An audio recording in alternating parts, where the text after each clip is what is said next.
Ilg'or tog'lar qo'ynida joylashgan Surxondaryo viloyatining Boysun tumani o'zining so'lim tabiati, betakror manzaralari bilan dunyoga mashhur. Tumanda joylashgan Xo'jamayxona bulog'i esa shifobaxsh suv bilan tanilgan mo'jizakor maskan hisoblanadi. Xo'jamayxona ziyoratgohi 15-asrga tegishli bo'lib, u yerdagi buloq suvi tog' tagidan 10 kilometrdan ortiq ichkaridan sizib chiqadi. Suvning tubi qayerda ekanligi esa hozirgacha noma'lum. Yapon olimlari tadqiqotlariga ko'ra, yilning 4 faslida ham bir xil salqinlikni saqlab turuvchi ushbu buloq suvi Osiyo qit'asidagi eng toza, filtrlangan suv bo'lib, uning tarkibida inson organizmi uchun foydali bo'lgan temir hamda oltin moddalari mavjud. Mutaxassislar ushbu buloq suvi 26 dardga davo ekanligini aniqlashgan.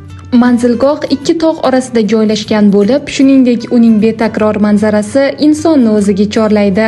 Tobora turistik maskanga aylanib borayotgan Xo'jamayxona ziyoratgohi suvini manzilning o'zidan kelib ichib ko'rish o'zgacha. Ketgan vaqt va masofangizga achinmaysiz. Xo'jamayxona sizni kutmoqda. Keling, tabiatning sofligini his eting va shirin buloq suvining betakror ta'midan bahra oling.